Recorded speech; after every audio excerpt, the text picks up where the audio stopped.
இந்தாங்க. அவங்க அனுப்புனது மொத்தம் 16 அனுப்புனவங்க. என்னண்டா 2 நாளைக்கு முதல் ஒரு தாத்தா ஒரு வீடியோ எடுத்து அவரை போட்டோ எடுத்து அவருக்கு ஹெல்ப் கேட்டு ஒரு வீடியோ ஒன்று போட்டிருந்தேன். அந்த வீடியோ பார்த்தீங்கன்னா தெரியும். அந்த வீடியோவில் நான் ஹெல்ப் கேட்டு எனக்கு 2 சிஸ்டர்ஸ் ஹெல்ப் பண்ணாங்க. முல்லைத்தீவுலேருந்து பிரேனில் ஆண்ட ஒரு அக்கா ஒரு ஆள் எனக்கு 5000 போட்டாங்க.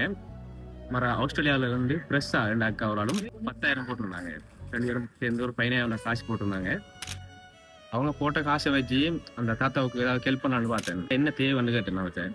அவர் ஒரு மொபைல் ஃபோன் ஒன்று வச்சுக்காரு, அதுக்கு பெட்டி இல்லை. அந்த பெட்டியை பெட்டி போட்டு தட்டான்னு சொன்னார்.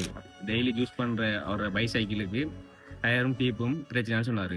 அப்போ அதையும் செஞ்சு கொடுத்துட்டு மிச்ச காசை அவரோட கையிலே கொடுத்துருக்கேன். அடுத்தது என்னென்னா 2-3 நிறைய பேர் சப்போர்ட்டாக எனக்கு கமெண்ட் பண்ணியிருந்தாங்க. 2-3 பேர் கமெண்ட் பண்ணியிருந்தீங்க. என்னண்டா அந்த தாத்தா அவர் சுயமாக உழைக்கிற ஆளை நான் ஒரு பிச்சைக்காரன் ஆக்குறேன் அப்படி கமெண்ட் பண்ணியிருந்தீங்க. என்னண்டா அவரை நான் பிச்சைக்காரன் ஆக்கணுன்றதுக்காக இந்த வீடியோஸ் போடல. அவர் சுயமாக உழைக்கிற ஆள் தான். ஒரு சாரதியா இருந்திருக்காரு.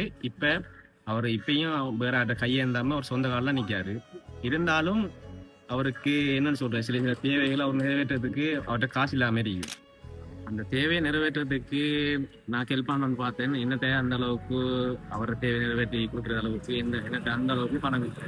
அதனாலதான் ஹெல்ப்பா இந்த மீடியாவில் போட்டு கேட்டிக்கிறத தவிர மற்றபடி வேற எந்த நோக்கமும் இல்லை. அந்த கமெண்ட் பண்ணாக்கள் அவருக்கு அவர் சொன்னேன், இன்னொரு எந்த பிரச்சனையும் வரப்படாது. அவருக்கு ஹெல்ப் பண்ண வீடியோ நான் போட்டிருக்கேன், நீங்க பாருங்க.